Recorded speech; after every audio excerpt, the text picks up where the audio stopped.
You're listening to the Soju Sessions, episode 17, on the Soju Talk Nation podcast feed. I'm your host, Crispy, also known as Crispy Wonton, or simply just Anton, and another solo episode this week. We are celebrating Holo by Lehigh, and it's an episode I've been looking forward to do.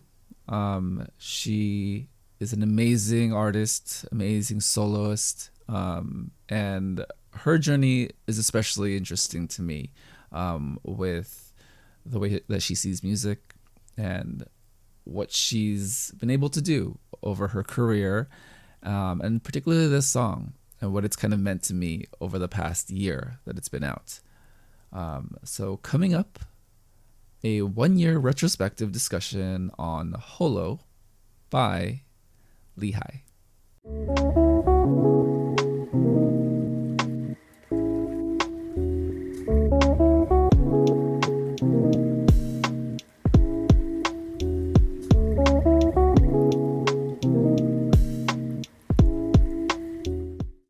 Welcome everyone to a solo adventures edition of Soju Sessions this week to talk about Holo by Lehigh. The 1-year anniversary of this song was this past week on July 23rd, and I thought it'd be a nice discussion to dig a little bit deeper on who she is as an artist and this song and music video in particular. Let's jump into kind of the details of Lehigh. She is a soloist from South Korea, debuted November 4th, 2012 at YG. Known for her emotionally powerful vocals in pop R&B, funk, and ballads. So she did start quite young, but throughout this time she was able to kind of make an imprint on the genre. Right, very much being accessible to the general public, general audience. She was very much a soloist idol, being on stage with her contemporaries, Big Bang and 21. With a lot of YG artists, they do take a lot of time between releases for a number of reasons. She does go into detail about that after she had left the company, primarily just because they really wanted to, polish up and essentially have control over the finer points of the creative process between the marketing and releases and everything that a big company should be responsible for. And she is forever grateful. She has mentioned a number of times that she would absolutely do it again, because being a 15-year-old, not understanding the business side of being a musician, especially in South Korea, especially with how competitive it is, you can be the most talented human being there. However, with the ebbs and flows of the industry, there's a lot of barrier of entry, and there are a lot of challenges to get that exposure. 2012, to me, doesn't feel that long ago. It does feel like at that period, in Western markets at least, YouTube was a thing. And people of whatever background didn't need to be backed by a big company. But we have to remember kind of the cultural difference in Korea and the Korean market, how YouTube has only recently really popped off for a lot of independent artists. And at this point, she initially got her exposure through a singing competition where she placed second, but she was still taken on by YG, who had an abundance of resources at that time with the success of Big Bang and 21. So it was only natural for her to kind of learn the industry, learn the process of making music, and then kind of flourishing within it, to kind of be where she is today. She is 24 today, I believe. I always get that mixed up with how Korean ages are set up, so I apologize if I got that incorrect. But she has learned so much throughout her career, and she does talk about that, or has talked about that, over the course of being away from YG. And she's only, not only, but she has said very positive things about her experiences.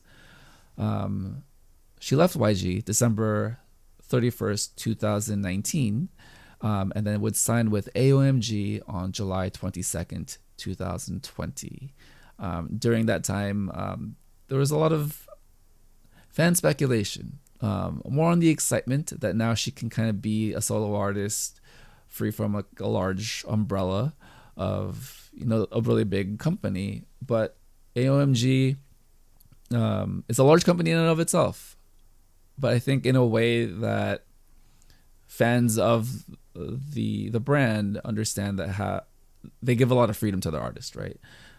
Whether that's freedom to create and be hands-on with the music, or freedom to take as much time as they like between releases, knowing that the quality of the product, the quality of the music, is solely responsible, or at least carried by the artist, right? And I think that's what had people most excited for, at least leading up to the announcement, because I think there were a lot of hints that she was going to sign with AOMG. But I think once it was made official, fans breathed the sigh of relief. That was very difficult to say. And I, for one, was extremely happy to kind of see where that took her. Following the next day on July 22nd, following the next day on July 23rd, on 2020, with the release of her AOMG single debut with Holo.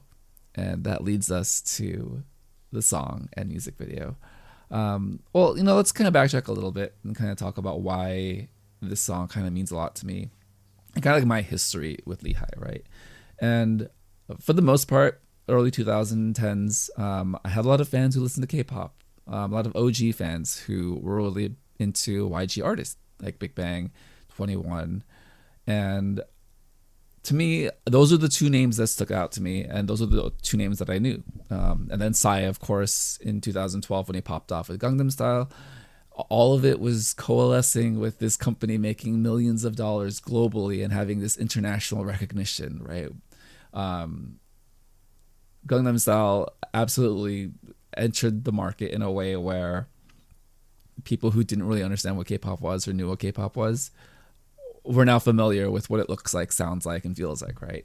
And with Big Bang, their music was, kind of ahead of its time in a lot of ways, but I think they also pioneered a lot of the influence that they would have and what other artists would follow as far as being influencers, fashion icons, and being connected to the Western market in a number of ways.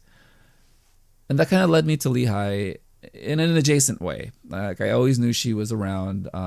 At that point, I wasn't super into K-pop. I wasn't into it as much as I am today, so I didn't know the finer details. I was very surface level, right? Like, I knew what I knew, and I was happy with it.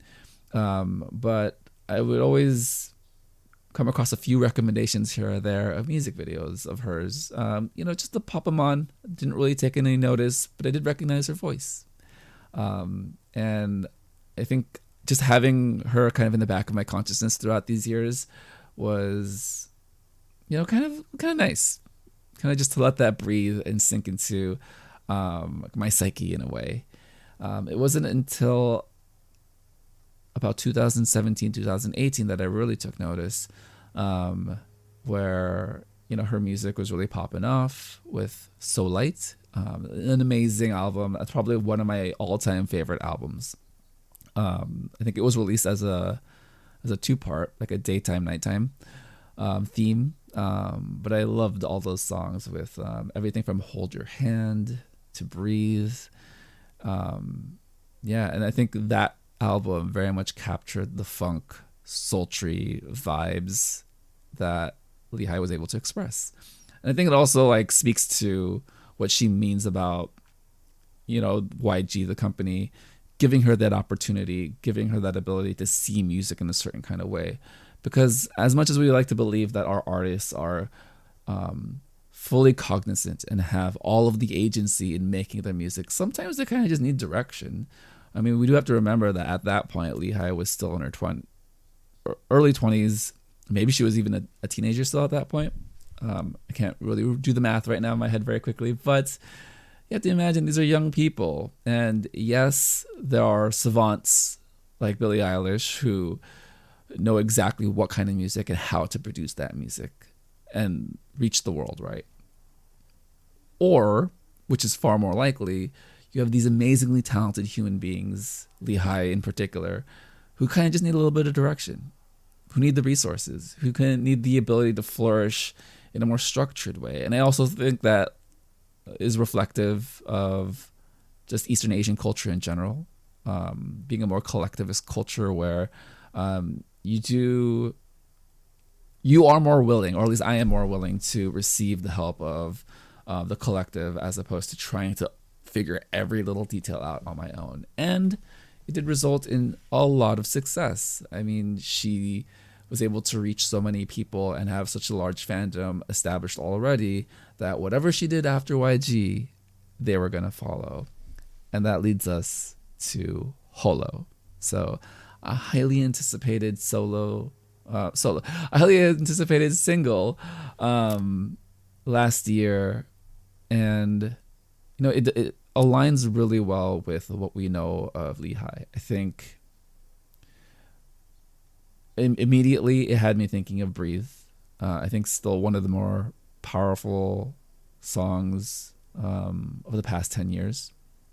I'm getting chills kind of thinking about it and what it all meant, and kind of the messaging behind it. There is a much deeper backstory to that song, in particular with her friend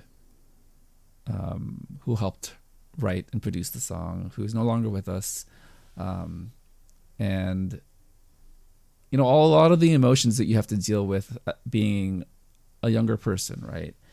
And I feel like that really transformed kind of who she is, and a lot of that is kind of showed through with who she is today and kind of what Holo represents, right? I know we kind of jumped between Breathe and Holo, but coming back to Holo, the main idea and the main story of the song is about being alone. So Holo does translate to be alone. And what does that mean? And being okay with being alone. In the music video, the story tells Lehigh kind of looking back at her younger self, kind of unable to reconcile the weight of emotions. So I think if you're a 12-year-old, 13-year-old, you still don't really understand the world. I mean, you have all these thoughts and feelings and a certain point of view about how the world works around you, but you aren't really able to process those things about yourself. And as she reflects in this music video and song, it's really what you need as a person and finding that peace within yourself, peace being alone. There are times when you need comfort. Perhaps it's with someone else. Perhaps it's by yourself. And with this song and how she kind of speaks to this idea of, no longer needing another person, or at least like reflecting on times when kind of another person is more of a metaphorical stand-in for people, right? The weight of people kind of bringing her down, and the tears, and always being expected to perform and expected to be in front of people.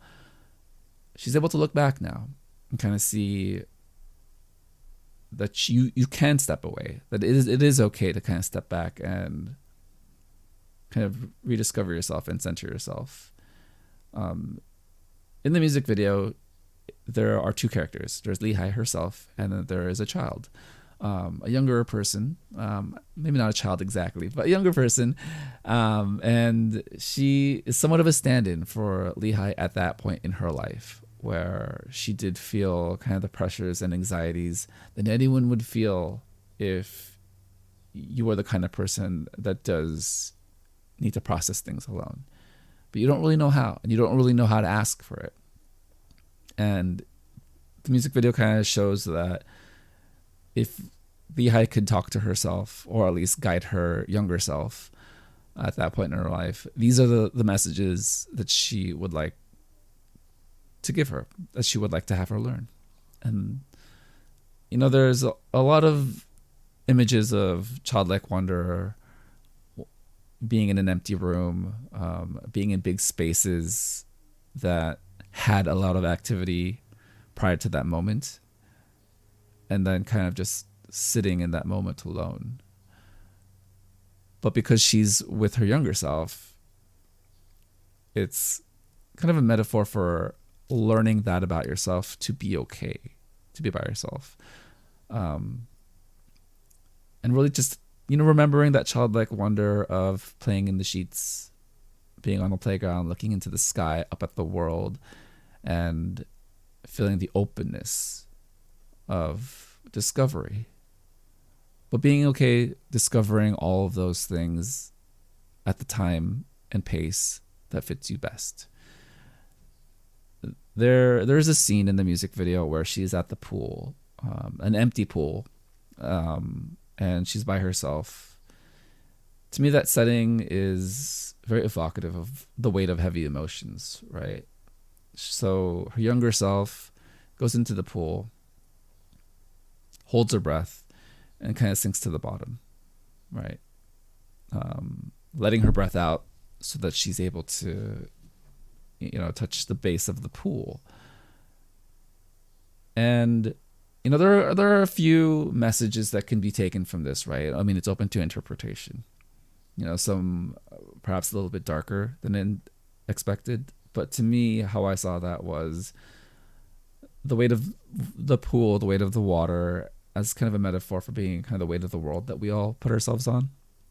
And that sometimes it's easier to drown away all of those pressures and wanting to just be submerged, having your senses blocked. But in her moment of self-reflection, she pulls herself out. Her older self pulls herself out. And she comes out of the water anew, kind of refreshed, right? Feeling that, there are going to be tough times in life. There are going to be pressures that none of us can control. But what we can control is how we respond to those pressures in the moment. And it's okay to want to either put yourself in a place where you can process it alone, or reach out to someone else for them to help you.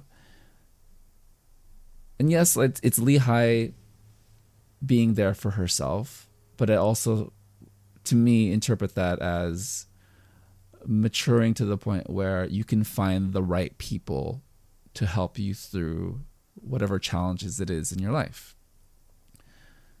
So kind of like what this all means to me is that, for me, like I'm sociable. I get along with people quite well. I know how to communicate, but, and I've learned this about myself, like over the years, I am a natural introvert. I do spend time by myself, and I'm okay with recharging alone. Whether that's kind of reading a book by myself, taking time away, or, just kind of closing myself off temporarily. And I do think that is kind of the messaging and the themes of this music video, where I think oftentimes culture, whether that's Western or Eastern, they celebrate and encourage extroversion. They celebrate and encourage the loudest person in the room, that they are the most successful, they are the go-getter, they are the person who everyone flocks to and centers around for ideas, for inspiration, for guidance and direction. They are the air quotes leaders, right? When in fact you can lead from a place of introversion. You can lead from a place of quiet, methodical thinking, and whether that's mental thinking, whether that's emotional thinking and processing, whether that's, taking all of that energy and being more direct with how you use that energy. Not to say that extroverts use their energy in a scattered way or it kind of goes in all directions, but being an introvert, I can say that I am far more focused and more intentional with how I use my energy, and use my energy with people. So what does this mean about Holo and Lehigh, and kind of the messages that she wanted to share with the rest of the world? An article came out, I think the day of release last year, by Forbes. It was titled "Lehigh Talks Holo and New Stage of Her Career After Joining AOMG" by Tamar Herman. It is an excellent article. You can just Google Lehigh Forbes article and it'll pop up. And she does speak a lot about kind of the trajectory of her career, but also kind of the meaning and the emotional place where she's at to when she wrote this song, and kind of the meaning behind it all, right? Where it's this idea that, you know, you're starting anew. She is starting anew with AOMG, because she's comfortable, because she is kind of allowed to be herself. And being yourself, to me, when I hear like being yourself, I immediately always think about the loud expressions, the creativity that people, especially artists, right, especially musicians, want to have, that agency to like do whatever they want. Well, whatever you want also includes being introspective and quietly doing things the way that works best for you. In the article, they do talk about a few things, one of which is being alone and comfort. So, you know, let's go through some of it. So in the Tamar Herman does ask her a question: what does holo mean to you?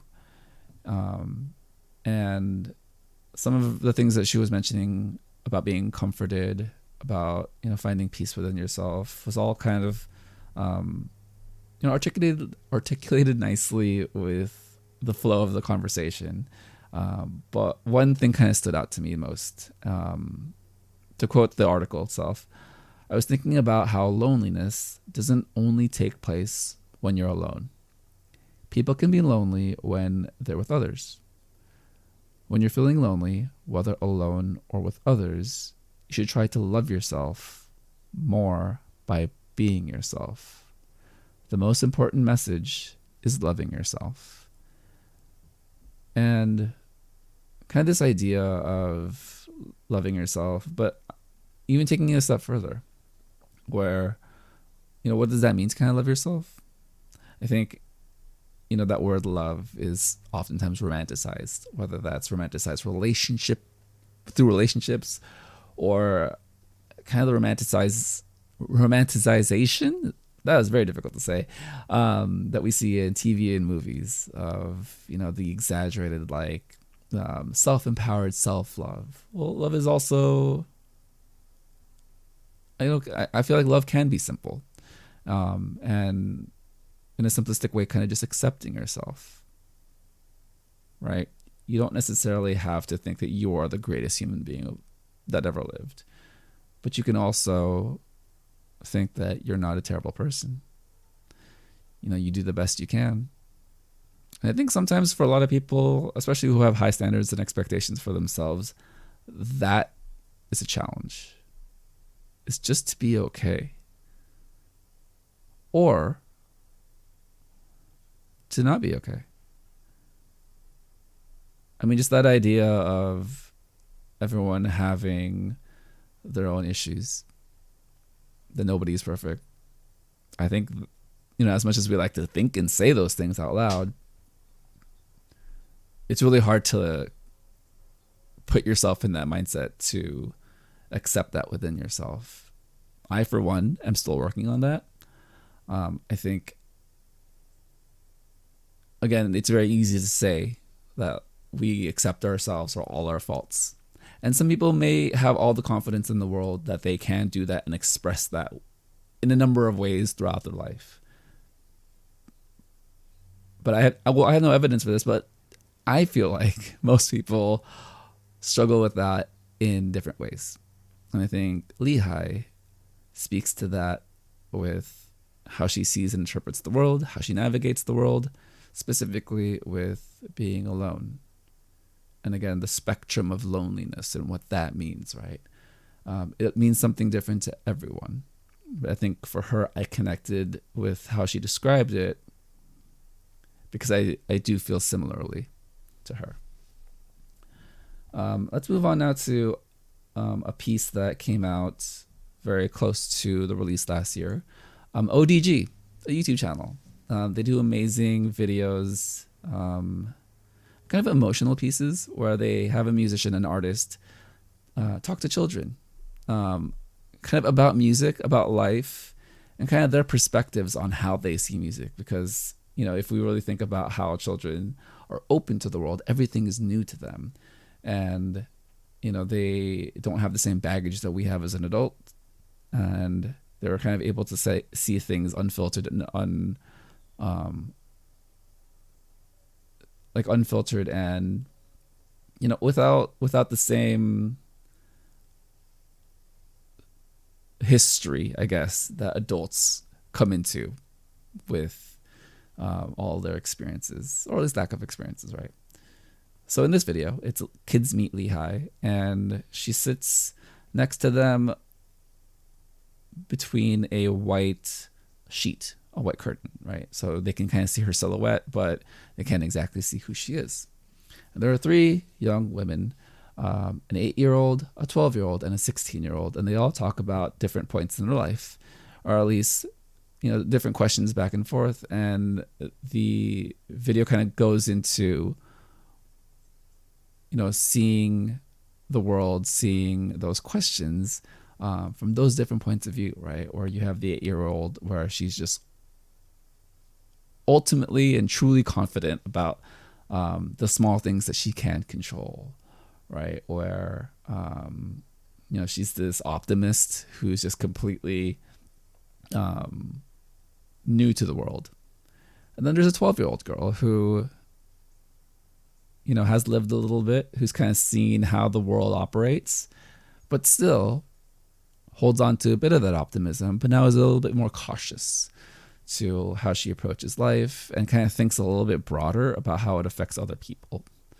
And then the 16-year-old who is getting ready for college, who is planning for her future and her career, she is very clearly a lot more concerned with the direction of life and just things, right?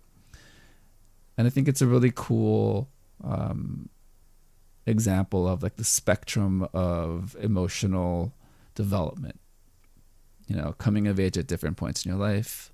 What did those developmental checkpoints represent emotionally, especially to different questions about past, present, and future, right? Like, where were you? How do you feel today? And your response when someone talks about the future. For Lehigh, I think she had an excellent chemistry with all the kids, so she was able to get pretty genuine and authentic responses. And I think the purpose of the video was really to kind of show, where you were at that point in your life. At least me personally, where I'm thinking as an 8-year-old, yes, I would be bright-eyed and think the world is this enormous place that I could explore and, in a way, conquer. As a 12-year-old, kind of thinking, why are certain things not working out the way that I thought they were, but still being excited to wanting to learn more. And then a 16-year-old with a little bit more kind of reality to how the world is, kind of feeling a little bit more weight. And, Lehigh talks about her career and talks about how she perceives certain moments in her life and kind of the lessons that she took. She ultimately ends the video by singing Holo to the kids, and they all respond in very different ways, right? The 8-year-old is excited. She's vibing. Afterwards, they talk, and she has very simple ways of speaking about the song. She loves it, but it's very much in this newness of how she's experienced music and the world. The 12-year-old, is very thoughtful. She's very much like thinking through the song, thinking about, how it sounds, the lyrics. And then when she's asked about it later, she responds with kind of this admiration for her, right? The 16-year-old, is connecting with everything that's happening in the performance, whether it's the emotions of the tone, emotions of the lyrics, and she's really processing things in respect to her, right? And what that means for her. And she is able to articulate that afterwards, right? She's able to kind of say what the lyrics mean and how it relates to her. And I thought that was just really interesting how they organized that segment, where you very much get the progression of cognitive development, right? Where you're seeing how, people at different points in their life, coming of age, really have a different processing style. I didn't articulate that very well, but essentially it's this idea that we do see things emotionally, intellectually different at different points in our life. And I think it's just really cool to see it visually depicted this way. All with Lehigh kind of being at the center of things. Kind of the thesis of that video was how our feelings, goals, and ways in which we navigate the world changes as we grow up. We go from big dreams to these very intentional plans, and then kind of growing concerns of the future. And I think Lehigh does a really nice job of, shepherding this discussion, but also just being bubbly and excited and just happy, right? And I think it's just really cool to have her, in this song in particular, kind of be that focal point for how she navigates and interacts with the kids. Kind of let's close things out by a 1-year look back on the song in my life and kind of the impact it's had for me, and like how it's affected my relationships, whether that's relationships with other people or relationships to myself. As far as other people, it's definitely helped me connect with those very similar to me. I want to shout out members of the Soju Talk Nation who are Lehigh fans. Ara, Koala. I'm missing a few. I'm sure. I'm so sorry. I just went in alphabetical order. And we've talked. I've talked to them a number of times about why her music in particular resonates, and it's all very similar. It's the introspection. It's the vocal power to hit those emotions, but also be controlled enough to make you think about why those emotions matter. I think that's another aspect of emotional development, right? Where yes, we can identify and feel and see those emotions within ourselves, but then the next question is, why does that matter? And what are we actually in control of? And I think oftentimes people, I'm making a vast generalization, but when I see a lot of emotional expression where it's not very directed, or it's not aware of the effect it has on the world around you, I do feel like there's a little bit of a disconnect of kind of that internal understanding. Not to say that I have it all figured out, but I do feel like that's a piece that for me took time to develop. And it really took that time of, again, like the theme of being alone, of thinking through how I could best process that and how I could be a person who kind of lives in the world with other people. I think Holo, can be interpreted in a way where she's just by herself. But I think there's a larger message here, and that we don't live in a vacuum, and that she can be by herself. She is going to be by herself. She's going to have those feelings, even with people around her, even in social settings, even when she has to collaborate and, be a functional person. But How do you reconcile and navigate those feelings of anxiety, of stress, of pressure? Sometimes people like push through them without necessarily dealing with it. And I think she has said in a number of interviews throughout this promotion that was very hard for her.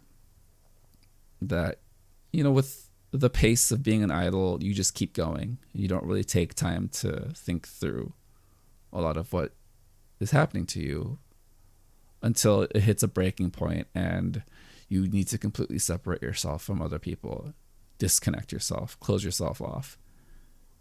And then I feel like that happens to a lot of us. Whatever it is that you do in your life, whether you're a student or you're an adult, a working professional, or you're a parent and you have children, right? And kind of bringing it back to what this song has meant to me over the past year, it's finding peace with being alone. Again, naturally sociable, but very much an introvert. And, it's being okay with letting music being that conduit, but also being ready to re-enter the world, right? Because I think oftentimes people think introverts only want to be by themselves. For me, not true. Being an introvert means I need time away. I need time to think through my thoughts, to separate myself from being around other people, so then I can be around other people. And I think that's what Holo represents to me, is kind of that point of reference that I can distinctly say, this is kind of how I process the world. This is how I see things. And Lehigh and her voice and her artistry encapsulate all of those thoughts, feelings, and emotions. 1 year later, definitely have seen some great friendships because of this song. And yeah, I just hope that, people revisit the song and think a little bit more deeply about the music, the lyrics, the themes, and then the imagery of the music video. Because I think all of those things are captured so well, very simplistically. And I think it also helps with the messaging and, allowing that to be part of your life, or at least understanding that other people have to process the world similarly this way if you don't. All right. Well, that wraps it up for this week. Thank you for listening to the Soju Sessions on the Soju Talk Nation podcast feed. Subscribe on YouTube, follow on Spotify or your preferred podcast platform, and continue the conversation on the Soju Talk K-pop podcast Discord. I'm your host, Crispy, and this has been the Soju Sessions.